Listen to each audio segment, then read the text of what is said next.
Welcome to Nullplayer Paradox, the only place where I dissect games to see if they're powered by genius or just held together by hope and spaghetti code. Every game deserves a fair judgment, hence I break every title down across at most 12 categories. These dynamically adjusted weighted scores converge into a final percentage that tells us exactly where this game sits on the spectrum. Is it a timeless masterpiece or just an unstable code masquerading as a game? Let's look at the data. This is the breakdown for Disco Elysium The Final Cut. A game with very positive reviews on Steam, which usually means the internet has decided to love it, and heaven help you if you do not join the cult.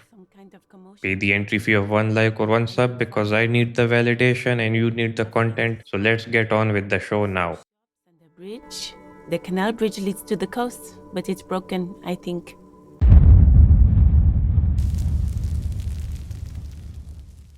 I'm Castigator and I'm playing this on PC because I originally found it on Google Play Store and thought it would be a grand idea to see how it looks on a monitor instead of a tiny little telephone.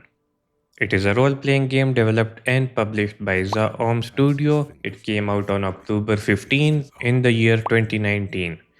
You can find it on almost all of the platforms, be it Windows, Mac OS, Xbox One, Xbox Series X and S, PlayStation 4 and 5, Nintendo Switch, and even Android mobile phones. Only Linux is missing because the developers decided to treat open source users like a forgotten side quest that gives 0 XP.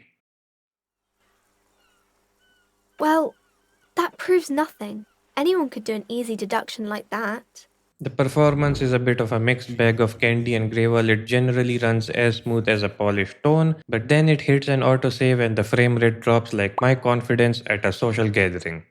You will also see textures and shadows flickering occasionally, which adds to the gritty vibe but reminds you that the code is breathing. When it comes to bugs, I did not have any full crashes, which is lovely. However, there was a moment where my partner decided to shout his dialogue at a volume so high, I thought my head just might explode. It was as if he was trying to speak to me from another dimension through the max volume of my computer. You might also see a rare glitching line on your screen or hear the music skip like a broken record, but it is nothing that a little patience cannot handle. Says so. Revachol is a rare jewel.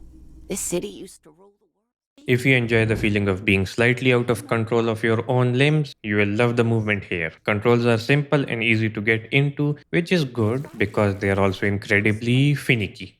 You never really feel accurate with them. It is like trying to guide a drunken uncle through a crowded room. You want him to go to the chair, but he ends up knocking over a lamp. Speaking of the world, it is a beautifully hand painted urban environment that looks like a moving oil painting. It is very pretty and full of things to interact with, but that same painterly style makes the ground feel flat, like a two-dimensional image. I spent a lot of time getting stuck near objects or walking in circles because I could not tell where the floor ended and the wall began. Number 44. 6. An aberration, light as air, even pace.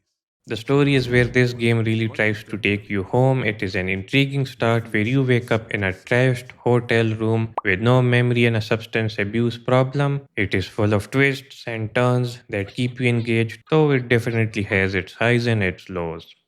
The characters have incredible depth and personality, and they react to every weird thing you say. Some of them do not do much other than talk to you, but at least the voiceovers are awesome. It is a shame that the music does not quite keep up with that same energy. It works, but it feels a bit lacking for a world this big. Bang, bang, bang, bang! You're right, officer. 100%. No playing around then.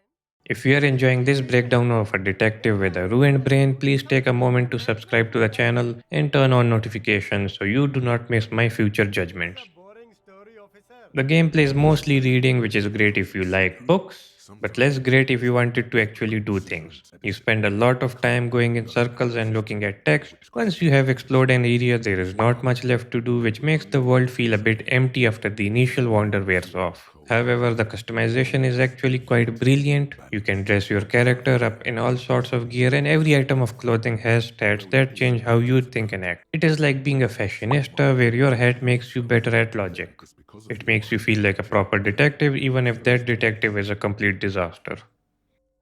The visuals are charming because of that same oil painting style, but since it is from 2019, the character models can feel a bit simple when you look closely. It is not a game for everyone because it can get quite boring with that massive amount of text you have to process. It honestly runs a little too long for its own good. If you decide to play, here is a tip from me to you. Save your skill points until you actually need them to pass a check in the story or a side quest. It will make the whole experience move a lot faster. This game was never really for someone like me, but I can see why people enjoy the madness. After calculating all data points across the categories, the final score is 75%, which is solid design that delivers its intent. Thank you so much for watching my review. I truly appreciate you spending your time here with me today. It has been a pleasure sharing my thoughts on this strange journey through Martinez. I hope you found this helpful. Keep watching, keep playing. That's what you were hinting at just now, wasn't it? Thanks for watching. If you liked what you saw, don't forget to like the video, comment, or subscribe for more. It really helps the channel out and I truly appreciate it a lot. Take care, keep watching, and keep gaming.